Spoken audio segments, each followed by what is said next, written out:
नमस्कार। प्रादेशिक मौसम केंद्र नई दिल्ली द्वारा दिल्ली एनसीआर के किसानों के लिए मौसम आधारित कृषि सलाह इस प्रकार है। दिल्ली में 18 मार्च को आसमान मुख्यतः साफ रहेगा। सतही हवाएं गति 10 से 20 किमी प्रति घंटा, कभी कभी 30 किलोमीटर प्रति घंटा झोंकेदार हवाएं हो जाएंगी।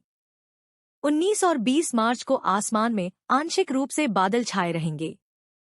सतही हवाएं गति 10 से 20 किमी प्रति घंटा, कभी कभी 30 किलोमीटर प्रति घंटा झोंकेदार हवाएं हो जाएंगी। तापमान की बात करें तो आज दिल्ली में अधिकतम तापमान सामान्य से लगभग 1 डिग्री रहने का अनुमान है, जो कि 30 डिग्री सेल्सियस के लगभग होने की संभावना है। अगले 3 दिनों में इसमें लगभग 3 से 4 डिग्री सेल्सियस अधिक रहने का अनुमान है। आज दिल्ली में न्यूनतम तापमान 14.6 डिग्री सेल्सियस दर्ज हुआ, जो कि लगभग 2 डिग्री सेल्सियस कम रहा। अगले 3 दिनों में इसमें लगभग 3 से 4 डिग्री सेल्सियस अधिक रहने का अनुमान है। मौसम के पूर्वानुमान को देखते हुए किसानों को सलाह दी जाती है कि खड़ी फसलों तथा सब्जियों में आवश्यकतानुसार हल्की सिंचाई करें।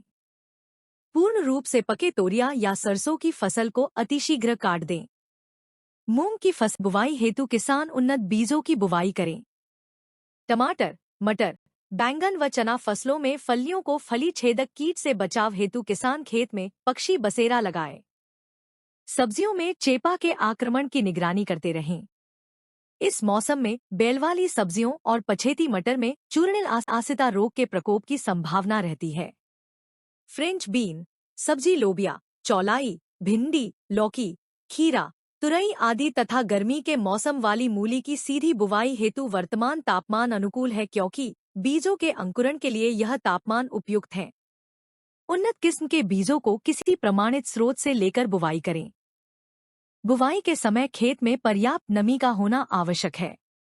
इस मौसम में समय से बोई गई बीज वाली प्याज की फसल में थ्रिप्स के आक्रमण की निरंतर निगरानी करते रहें।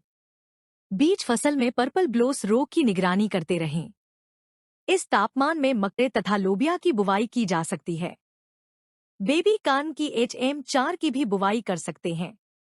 आम तथा नींबू में पुष्पन के दौरान सिंचाई ना करें तथा मिलीबग व होपर कीट की निगरानी करते रहें। कृपया लाइक, शेयर और सब्सक्राइब करें। धन्यवाद।